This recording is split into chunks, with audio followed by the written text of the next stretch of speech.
제가 한 20대 때였던 것 같아요. 친구들과 제가 농구를 하고 있었었는데 한 친구가 그만 자리에 그냥 주저앉고 마는 겁니다. 누가 충돌한 것도 아닌데 혼자서 서 있다 그러니까 처음엔 장난인 줄 알았습니다. 그러다가 이제 고통스러워하는 그 친구의 표정을 딱 보자마자 이거는 좀 심각하구나 이런 생각이 들어서 저를 포함해서 두 친구가 함께 그 서지도 걷지도 못하는 이 친구를 혼자 움직이도 못하는 이 친구를 데리고 이제 병원을 갔습니다. 아무래도 허리에 좀 이상이 있었나 봅니다. 병원에 도착해서도 움직이지를 못하자 친구 셋이서 병원에 있는 이동식 침대를 가지고 그 친구를 눕혀가지고 진료를 보게 했던 기억이 납니다. 치료를 다 받았음에도 불구하고 이 친구가 걷지를 못하는 거예요. 그래서 이 친구를 어쩔 수 없이 이 셋이서 모셔가지고 집으로 이렇게 또 안내를 해드렸죠. 엘리베이터도 혼자 못하니까 한 명이 좀 엘리베이터 잡고 있으면 두 친구가 부축해서 들어가고, 집 문도 한 명이 열면 또 부축해서 들어가고, 그렇게 하고 침대에 딱 눕혔습니다. 얼마나 고통스러워 하든지 누워서도 그렇게 아파하는 거예요. 아프다고 막 짜증을 내면서 자신의 처지를 막 화가 나가지고 이 몸을 어떻게 하지 못하니까 막 화가 나다가 이 친구가 갑자기 말을 멈추는 겁니다. 친구들아, 나 화장실 가고 싶어. 혼자서 일을 못 보는 거예요. 그 다음 어떻게 했을까요? 여러분들 상상에 맡기겠습니다. 여러분, 이런 일을 겪으면서 저는 성경의 한 이야기가 생각이 났습니다. 마가복음 2장에 기록된 중풍병자 환자 이야기입니다. 예수님께서 계시다는 소식을 듣고 많은 사람들이 이 문 앞에 정말 서 있을 수 없을 정도로 많은 사람들이 서 있게 되자 스스로 몸을 움직일 수 없는 이 중풍병 환자가 네 사람이 데리고 와서 지붕을 뚫고 구멍을 뚫어서 이 환자가 누워있던 침대를 내리달아서 예수님께 치료를 받았다는 이 이야기가 성경에 기록이 되어 있습니다. 여러분, 여기서 우리는 이런 질문 하나를 던질 수 있습니다.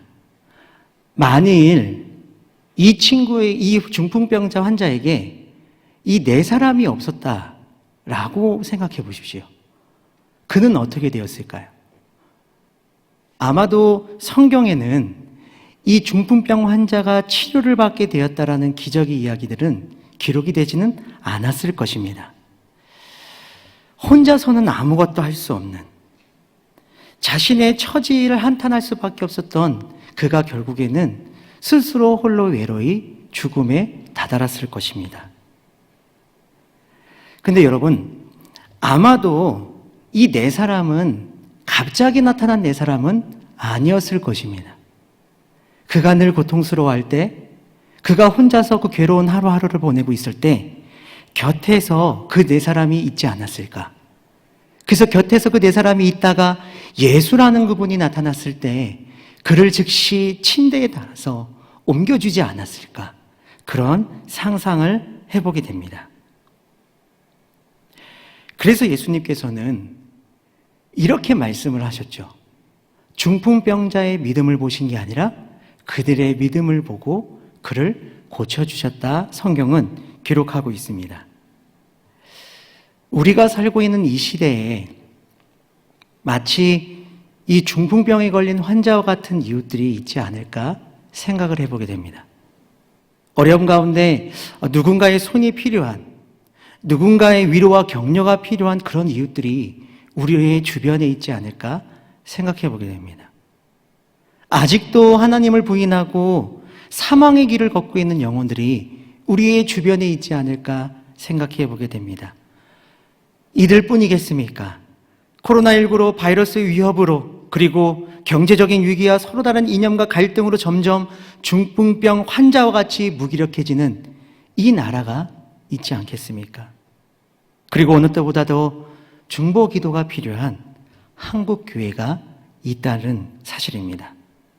결국엔 중보 기도가 절실한 시대, 정말로 중보 기도가 절실한 시대를 우리가 살아가고 있다라는 것입니다.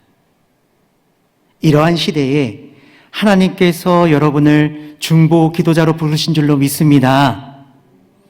네, 큰 대답은 제가 기대하지 않았습니다. 아말렉과의 전쟁 때 이스라엘 백성을 위해서 중보하던 이 모세의 두 팔을 들고 함께 기도하던 아론과 훌과 같은 그런 중보 기도자가 우리 교회 가운데 세워지기를 주님의 이름으로 축복합니다. 지난 수요일 중보기도학교 첫 시간에 담임 목사님께서 이 중보기도에 대한 개념을 정의하시면서 이렇게 말씀을 하셨습니다. 내가 기도하는 그 사람의 현실을 철저히 가슴으로 느끼며 그 사람과 하나님 사이에 서는 것이라고 정의를 해주셨습니다. 다시 한번 설명드릴게요. 중보기도란 내가 기도하는 그 사람의 현실을 철저히 가슴으로 느끼며 그 사람과 하나님 사이에 서 있는 것, 이것을 의미하는 것입니다. 여기서 중요한 것은 바로 이 표현입니다. 가슴으로 느끼며, 가슴으로 느끼는 것, 마음으로 느끼는 것, 바로 중보기도는 마음에서 시작된다라는 것입니다. 여러분, 그래서 오늘은 이 중보기도학교 두 번째 시간을 우리가 열면서 중보기도의 마음 준비라는 주제를 가지고 함께 하나님의 말씀을 좀 나누고자 합니다. 과연 이 중보기도자는 어떠한 마음가짐을 가지고 기도해야 될까요? 그 첫 번째는 희생의 마음입니다. 희생하는 마음을 가지고 기도한다는 것이죠. 내가 기도하는 그 사람을 위해서 어떠한 위험도 어떠한 희생도 내가 감수하겠습니다. 그런 마음을 가지고 기도하는 것이 바로 중보기도자라는 것입니다. 여러분, 제가 어릴 적이었어요. 이 작은 누나와 제가 집에서 장난을 치면서 놀고 있었습니다. 장난을 심하게 치면서 놀다 보니까 곁에 계시던 아버지께서 이런 말씀을 하시는 겁니다. 조심히 놀아라, 조심히 놀아라. 그러다가 저 거실에 있는 화분 깨겠다. 너희들 그거 깨기만 해봐라. 아주 혼날 줄 알아. 라고 말씀하시는 겁니다. 근데 어린 마음에 노느라 그 말씀이 귀에 들어왔겠습니까? 계속 장난치면서 노는 겁니다. 아버지는 계속 잔소리를 하시는 거죠. 그러다가 이 몇 분 정도 이렇게 장난을 치다가 저희 작은 누나가 이 화분을 정말로 깨버린 것입니다. 화분을 깨뜨린 이 누나를 보신 아버지께서 어떻게 하셨을까요? 화가 잔뜩 나신 거예요. 그러면서 너 이리 와봐 하면서 매를 탁 드시는데 제가 그때 아버님 그러시면 안 됩니다. 아버지 어떻게 매를 드시려고 하십니까? 어린 나이에 장난 좀 칠 수 있는 건 아니겠습니까? 물론 아버지께서 몇 차례 경고를 하셨음에도 불구하고 우리가 장난친 건 내 큰 죄입니다. 그래도 아버님의 사랑하는 딸 아니겠습니까? 어찌 그 사랑하는 딸의 몸에 매를 드시려고 합니까? 그러다가 잠이라도 편히 주무실 수 있으시겠습니까? 차라리 때리시거든 저를 때리십시오 라고 한마디도 안 했습니다. 제가 왜 한마디도 안 했을까요?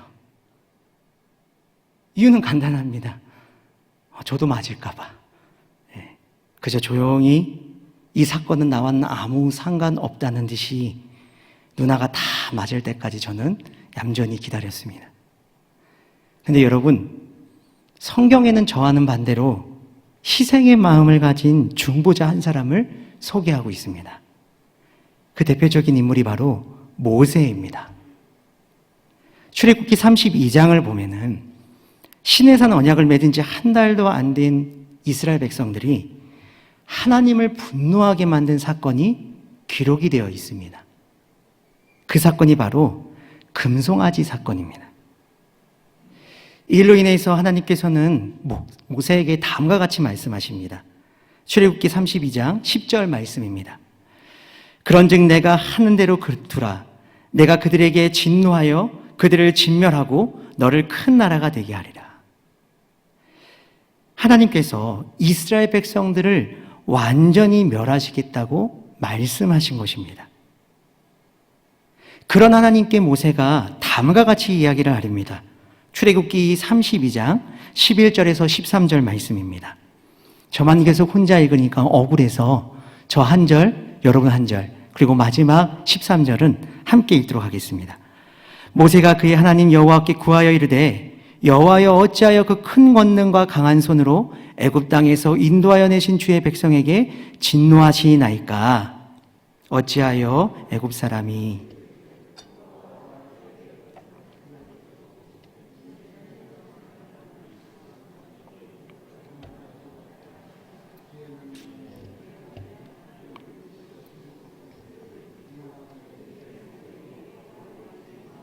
함께 읽겠습니다. 주의 종 아브라함과 이삭과 이스라엘을 기억하소서. 주께서 그들을 위하여 주를 가리켜 맹세하여 이르시기를 내가 너희의 자손을 하늘의 별처럼 많게 하고 내가 허락한 이 온 땅을 너희의 자손에게 주어 영원한 기업이 되게 하리라 하셨나이다. 아멘.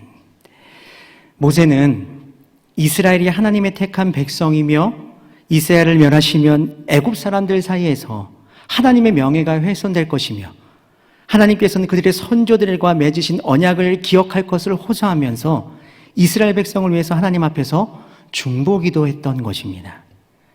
그런데 이 사건에 대해서 시편 기자는 이렇게 기록을 하고 있습니다. 시편 106편 23절 말씀입니다.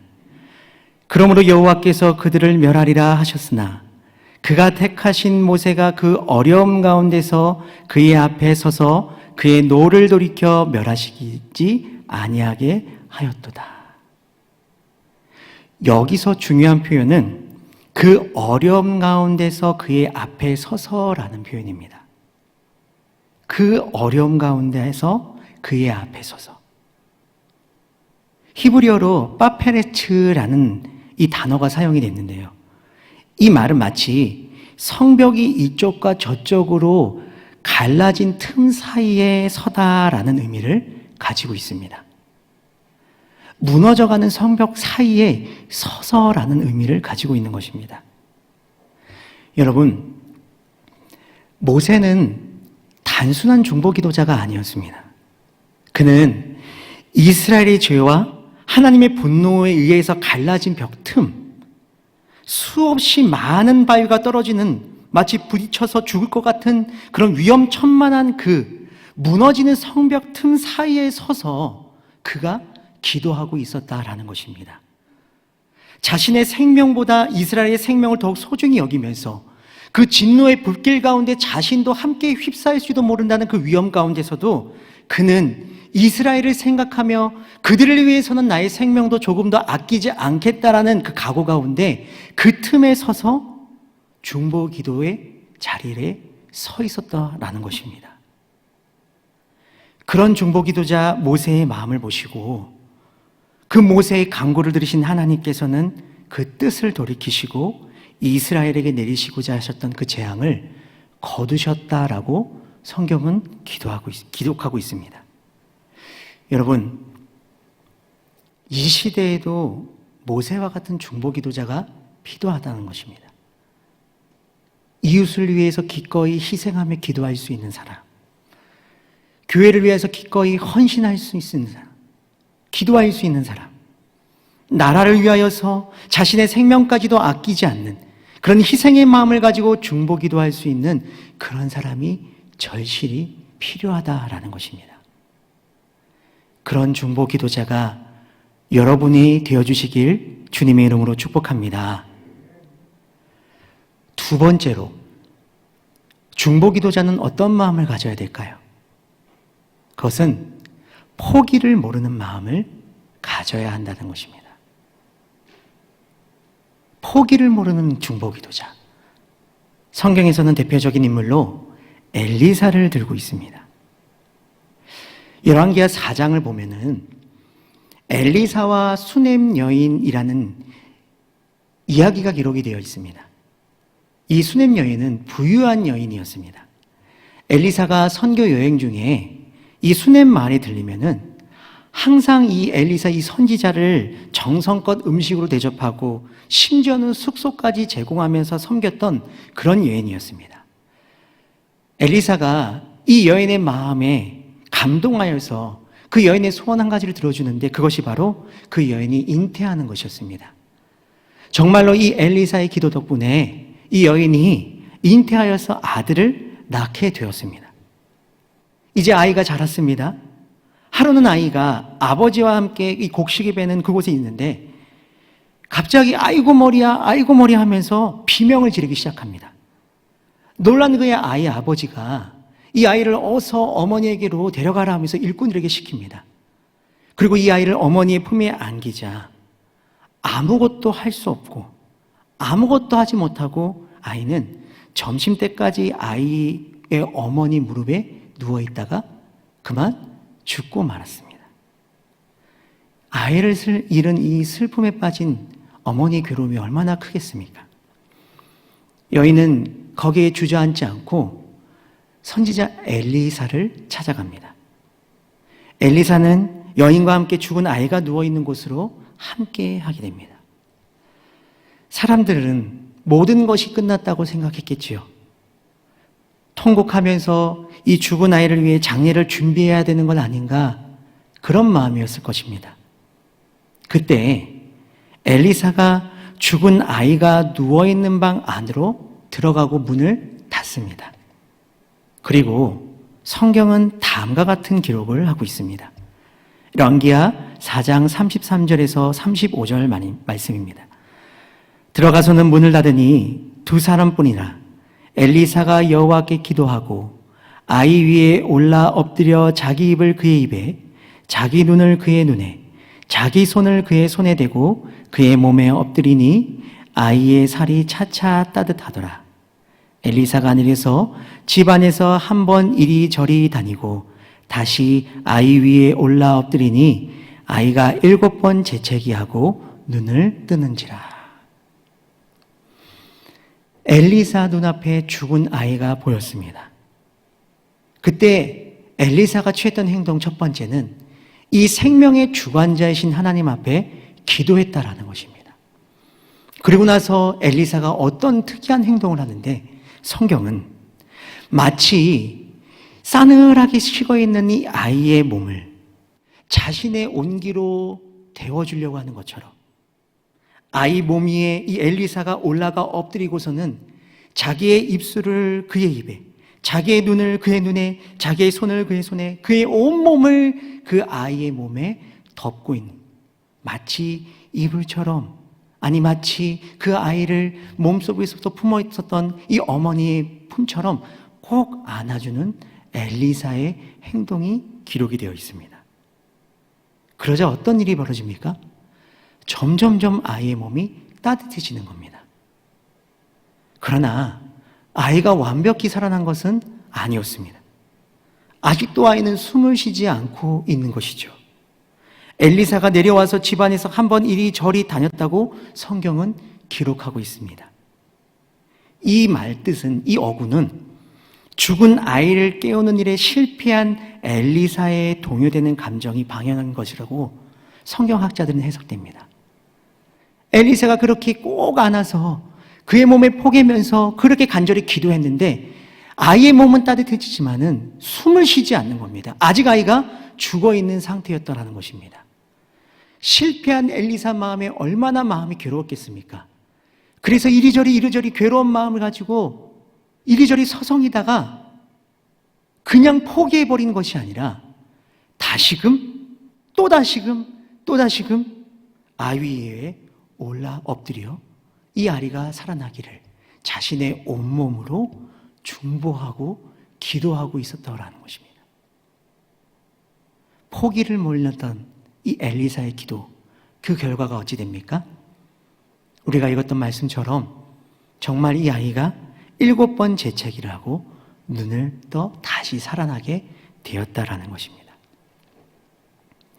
여러분, 우리의 기도, 우리의 중보 기도가 언제 멈추는지 아십니까? 우리가 누군가를 위해서 간절히 기도했는데 그 기도가 멈추는 때가 언제인지 아십니까? 그것은 결과가 나왔을 때, 끝이 나왔을 때, 끝이 나고 기도를 멈추게 될 것이죠. 그런데 우리가 기도를 멈추는 또 다른 때가 있다는 것입니다. 바로 마치 결과가 예정된 것처럼 보일 때, 정말 끝난 것처럼 보일 때 우리는 중보 기도를 멈춰버린다는 것입니다. 그러나 오늘 성경은 중보 기도자의 마음가짐에 대해서 다시 한번 도전합니다. 포기를 모르는 중보 기도의 사람이 되라고 우리에게 도전하고 있다는 것입니다. 주님께서는 말씀하십니다. 끝이 난 것 같을 때에도 기도하라. 끝이 났어도 기도하라. 포기하지 말고 계속해서 기도하라고 우리에게 말씀하고 계시다라는 겁니다. 여러분, 오늘 설교 이후에 우리는 또 기도의 시간을 가질 것입니다. 매주마다 우리가 함께 기도를 했죠. 교회를 위해서, 나라를 위해서, 열방을 위해서, 환우들을 위해서 기도합니다.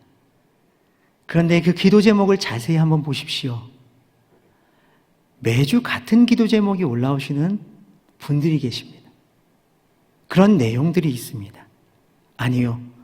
아직 응답되어지지 않아서 매주가 아니라 매해마다, 매날마다 같은 기도 제목이 올라올 때가 있습니다. 그럼에도 불구하고 우리가 계속해서 매주마다 기도하는 이유가 무엇이겠습니까? 하나님께서는 포기를 모르고 이번 주에 아니면 다음 주에, 다음 주에도 안 되면 그 다음 주에 포기를 모르고 기도하는 그 중보 기도자의 기도를 하나님께서는 기억하신다라는 사실입니다. 우리가 포기를 모르고 중보 기도할 때 그때 하나님께서는 죽은 아이에게 생기를 불어넣으셔서 살리신 것처럼 끝났다 여겼던 그 모든 기도의 제목들 가운데 생기를 불어넣어 주실 줄로 믿습니다. 그러므로 엘리사처럼 포기를 모르는 그런 중보 기도자가 되시길 주님의 이름으로 축복합니다. 마지막으로 중보 기도자는 어떤 마음가짐을 가져야 될까요? 여러분, 혹시 나홀로 집에라는 영화를 아십니까? 명절 때마다 항상 나왔던 추억의 영화죠. 이 영화는 홀로 집에 남겨진 아이가 혼자서 도둑을 잡는다는 그런 내용을 다룬 영화입니다. 여러 편의 속편이 나올 정도로 인기 있던 영화였죠. 근데 제가 당시 이 영화를 보면서 이상한 점 하나를 발견했습니다. 1편이었는데요. 이 아이가 집에 혼자 있는데 피자를 시키는데 그냥 자신의 목소리로 하면 될 것을 여보세요 이렇게 어른 목소리를 흉내내면서 주문을 하는 거예요. 좀 왜 저러지? 그리고 밤에는 마치 집안에 사람이 많은 것처럼 마치 파티를 하는 것처럼 막 마네킹도 세워놓고 음악도 틀고 막 춤을 추는 것처럼 막 흔들면서 그렇게 막 쇼를 하는 거예요. 저 왜 저러지? 그리고 이 주인공 아이가 마지막에 악당을 골탕 먹이면서 경찰에 신고를 하는데 이 신고하는 집 주소를 자신의 집이 아니라 남의 집, 이웃의 집을 주소를 알려주면서 신고를 합니다. 자신의 집에다 신고를 하면 더 경찰이 빨리 올 텐데 왜 남의 집에다가 신고를 했을까? 제가 어린 나이에 되게 궁금했었는데 충격적인 사실을 알게 됐습니다. 여러분, 미국 기준에서는요, 아이가 부모 혹은 베이비시터 없이 혼자 집에 방치되면요, 아동학대죄에 해당이 된답니다. 그래서 이걸 경찰이 알게 되고 신고가 되면요, 부모는 아동과 격리될 뿐만이 아니라 처벌을 받게 된다는 것이고, 구속이 된다는 거예요. 죄가 된다는 겁니다. 여러분, 굉장히 충격적이죠? 저만 충격받나 봐요. 저는 어렸을 때 너무 충격적이었어요. 왜냐하면요, 이런 기준이라면 저희 부모님은요, 무기징역이거든요. 수도 없이 매일 밤을 저 혼자 두시고 어디 그렇게 가셨는데 너무 충격적인 거예요. 아이를 집에 혼자 두면 죄가 된다는 거예요. 그런데 여러분, 우리도 잘 모르는 또 다른 충격적인 죄가 있습니다. 사무엘상 12장 23절 말씀을 한번 같이 읽어볼까요? 자, 시작. 나는 너희를 위하여 기도하기를 쉬는 죄를 여호와 앞에 결단코 범하지 아니하고 선하고 의로운 길을 너희에게 가르칠 것인즉. 여러분, 기도하기를 쉬는 죄, 그것이 죄라는 겁니다. 다른 말로 표현하면요, 중보 기도를 쉬는 것이 죄라고 하면, 사무엘상 12장에는 사무엘이 이스라엘 백성들에게 고별사를 전달하는 내용이 기록이 되어 있습니다. 그 고백 중에 하나가 바로 너희를 위하여 기도하기를 쉬는 죄를 여호와 앞에 결단코 범하지 아니하겠다라는 고백입니다. 이 말은 비록 이제 앞으로 사울이라는 왕이 다스리는 시대가 시작이 되었지만은 나 사무엘은 이스라엘을 위해서 계속해서 내가 기도하고 간구할 것이다. 또한 그들에게 하나님의 뜻과 말씀을 지속적으로 가르치는 것을 멈추지 않겠다는 결심의 의미를 담고 있는 고백인 것입니다. 즉, 사무엘에게 있어서 중보 기도는요, 사명이었다라는 것입니다. 그의 마음에는요, 사명으로 가득 차 있었다라는 겁니다. 그래서 그 사명을 쉬는 것, 그 사명을 멈추는 것을 그는 죄로 여겼다라는 것입니다.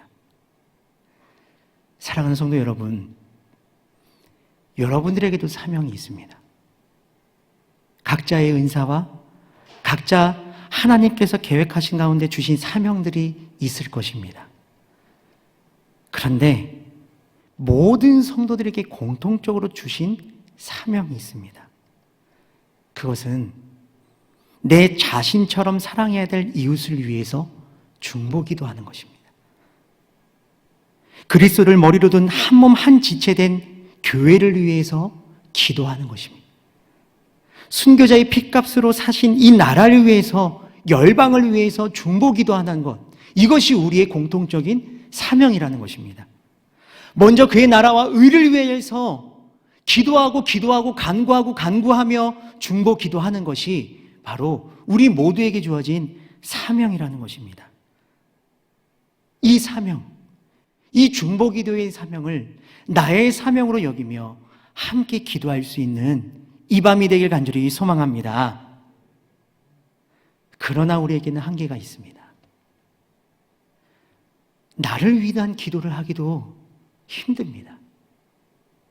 지난 첫 시간 때 담임 목사님께서 이런 말씀을 하셨죠. 기도가 안 되는 이유, 중보기도를 할 수 없는 이유는 기도가 노동이기 때문이다. 기도하는 게 힘들죠. 나를 위해서 기도하는 것도 힘든데 다른 사람을 위해서 기도한다는 것, 교회를 위해서 기도한다는 것, 이 나라를 위해서, 열방을 위해서 기도한다는 것, 그냥 기도하는 것이 아니라 희생하며 헌신하는 마음으로 기도한다는 것, 끝까지 포기를 모르고 기도한다는 것이요, 결코 쉬운 일이 아닐 것입니다. 그 사명을 감당하기 위해서 매일 새벽을 깨워서 기도한다는 것, 금요기도의 자리를 지키며 기도한다는 것, 가정에서 기도한다는 것, 결코 쉬운 일이 아니라는 것입니다. 그러나 우리에게도 하나님께서 기대하시는 중보 기도자가 될 가능성이 있습니다. 그것은 먼저 그 길을 걸어가시고 진정한 중보자가 되신 그분을 만날 때, 그분의 도움을 받을 때 가능하다라는 것입니다. 그분은 누구실까요? 예수 그리스도이십니다. 진정한 우리의 중보자가 되시는 예수 그리스도시라는 것입니다. 여러분, 예수님이 누구십니까? 우리를 위해서 이 땅에 오신 분이십니다. 하나님이신 그분께서 피조물의 몸을 가지고 이 땅에 오시며 피조물이 되시기까지 끝까지 희생하신 그런 분이 바로 예수님이십니다. 그뿐입니까? 죄인은 우리와 하나님 사이에 서서 중보자가 되어주셨습니다. 그 갈라진 틈에 서서 우리가 대신 치러야 될 죄값을 대신 치르시며 십자가에 달리셨다라는 것입니다. 그뿐이십니까? 누가복음 23장 34절 말씀에는 이렇게 기록이 되어 있습니다. 이에 예수께서 이르시되 아버지 저들을 사하여 주옵소서, 자기들이 하는 것을 알지 못하니이다 하시더라. 그들이 그의 옷을 나누어 제비 뽑을세. 하나님을 부인하며 그의 아들을 부인하며 예수 그리스도를 저주한 그들의 영혼을 위하여서 끝까지 포기하지 않으시고 그들을 위해서 기도하신 분이 바로 예수님이시라는 것입니다. 여기서 끝나지 않습니다. 로마서 8장 34절 말씀에는 이렇게 증언하고 있습니다. 누가 정죄하리요? 죽으실 뿐 아니라 다시 살아나신 이는 그리스도 예수시니 그는 하나님 우편에 계신 자여 우리를 위하여 간구하시는 자신이라. 할렐루야. 지금도 살아계셔서 하나님 우편에서 우리를 위해서 중보하고 계시는 그분이 바로 우리 주 예수 그리스도이신 줄로 믿습니다. 그러므로 오늘 이 밤에 우리의 진정한 중보자가 되시는 예수님을 만나시길 축복합니다. 그분의 도우심을 구하시길 바랍니다.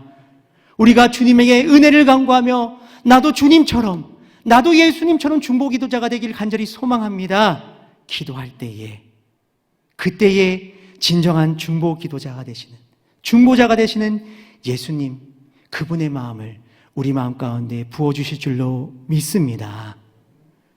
주께서 우리를 이 땅의 어둠을 밝히는 등불과 같은 중보기도자로 세워주실 줄로 믿습니다. 이 죽어가는 이 땅 가운데 생기를 우리의 기도를 통하여서 부어주실 줄로 믿습니다.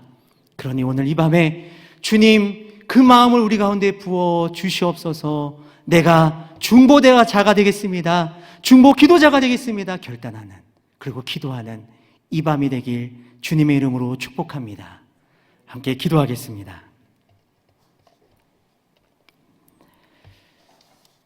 아버지 하나님, 오늘 이 밤에 우리가 나의 기도만이 아닌 누군가를 위하여, 교회를 위하여, 나라를 위하여, 열방을 위하여 기도하는 중보 기도자가 되고자 모였습니다.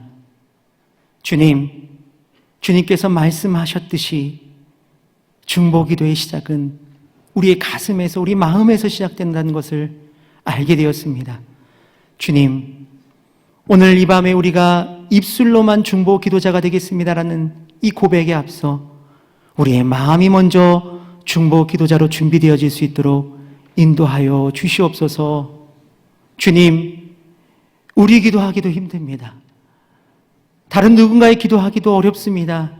그러나 주께서 우리 가운데 그 마음을 부어주신다면 우리 또한 주님처럼, 예수님처럼 기도의 사람이 될 줄로 믿습니다. 희생의 마음을 허락하여 주시옵소서. 포기를 모르는 마음을 허락하여 주시옵소서. 기도를 쉬는 것을 죄로 여기며 사명을 가지고 주님 기도하는 사람이 될 수 있도록 도와주시옵소서. 주님, 오늘 이 밤에 그와 같은 중보 기도자로서 오늘 주님 앞에 기도하며 부르짖는 우리 모두가 될 수 있도록 인도하여 주시옵소서. 그렇게 행하신 주님을 찬양하오며 예수님의 이름으로 기도하옵나이다. 아멘. 할렐루야. 사랑하는 성도 여러분, 오늘 우리가 들은 말씀처럼, 우리가 함께 기도한 것처럼, 우리가 열심히 마음에 새긴 것처럼 그러한 중보 기도자가 되시기를 주님의 이름으로 축복합니다. 그러하기 위해서는 우리 마음 가운데 주님의 마음이 부어져야 합니다. 우리 마음 가운데 그 예수님의 마음이 부어질 때에 우리도 예수님처럼 기도할 수 있는 사람이 된다라는 것입니다. 주님, 진정한 중보자가 되시는 예수님, 오늘 이 밤에 우리를 만나 주시옵소서. 우리도 예수님처럼 우리의 시간과 몸과 재물, 삶까지도 희생하는 중보 기도자가 될 수 있도록 도와주시옵소서. 예수님처럼 죽기까지 십자가를 지시며 가셨던 그 포기를 모르셨던 모습처럼 우리도 포기를 모르는 그런 기도자가 될 수 있도록 도와주시옵소서. 예수님처럼 중보 기도가 나의 사명임을 깨닫고 날마다 기도의 자리로 나가는 우리가 되게 하여 주시옵소서. 기도하는 이 밤이 되기를 간절히 소망합니다. 우리 함께 시간 함께 찬양하고 우리 이와 같은 기도의 제목을 가지고 기도하시길 소망합니다. 주여, 주님의 마음을 우리 가운데 허락하여 주시옵소서. 주님의 마음을 내게 허락하여 주시옵소서. 우리 함께 찬양하는 시간 갖도록 하겠습니다.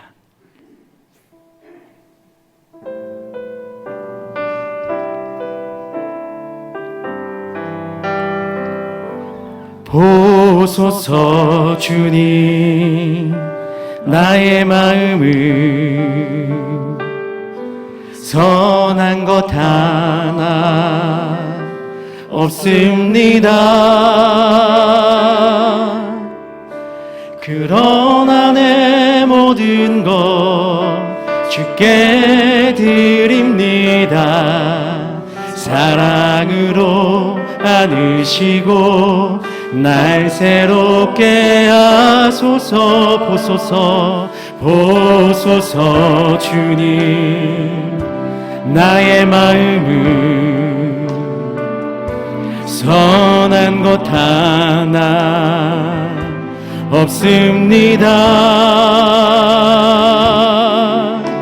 그러나 내 모든 것 주께 드립니다.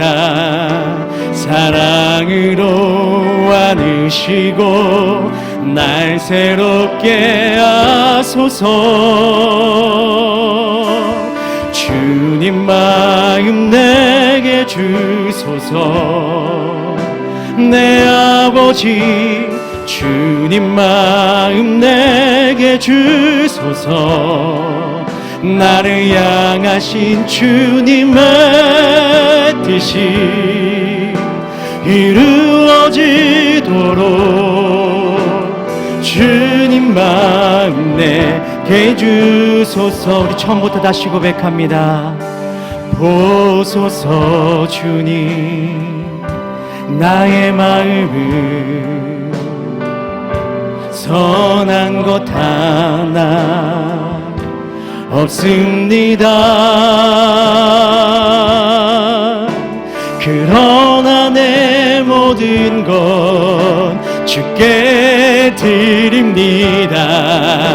사랑으로 안으시고 날 새롭게 하소서. 주님 마음 내게 주소서. 주님 마음 내게 주소서. 내 아버지 주님 마음 내게 주소서. 나를 향하신 주님의 뜻이 이루어지도록 주님 마음 내게 주소서. 주님 마음 내게 주소서. 주님 마음 내게 주소서. 내 아버지 주님 마음 내게 주소서. 나를 향하신 주님의 뜻이 이루어지도록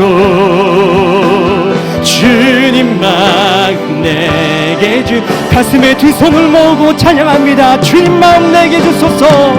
주님 마음 내게 주소서.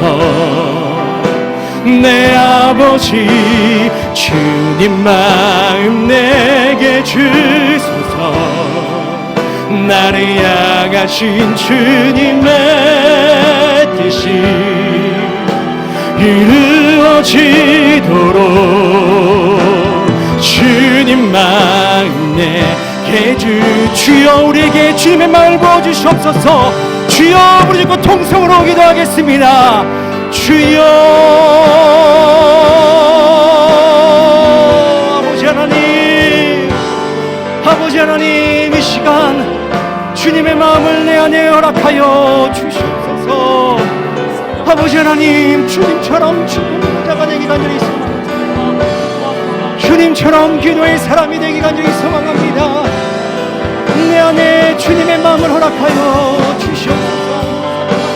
아버지 하나님 내 안에 선한 것이 없음을 고백합니다. 내 안에는 조차 주님 앞에 선한 기도를 드릴 힘조차 없습니다. 아버지 하나님 내 안에 주님의 마음을 허락하여 주시옵소서. 자신의 몸까지도 포기하시며 희생하셨던 그 주님의 사랑의 마음을 내 안에 부어 주시옵소서. 그 사랑을 가지고 나의 이웃을 위하여 기도하는 중보 기도자가 될 수 있도록 아버지 하나님 내 안에 주님의 마음을 허락하여 주시옵소서. 아버지 하나님 주님 우리를 원하시고 여기서 우리를 사랑하시기 때문에 끝까지 포기하지 않으시고 그 십자가의 길을 걸어가셨던 주님, 그 주님의 마음을 내 안에 허락하여 주시옵소서. 나도 예수님처럼 포기하지 않고 나의 이웃을 위하여 내 몸된 교회를 위하여서 열방을 위해서 이 나라를 위하여서 기도할 수 있는 중보 기도자가 될 수 있도록 주여 이 시간 나의 마음 가운데 주님의 마음을 허락하여 주시옵소서. 아버지 하나님 내 안에 주님의 마음을 허락하여 주시옵소서. 내가 이 길을 걸어가기 이 것을 십자가의 길을 끝까지 걸어가기에 사명으로 여기며 주님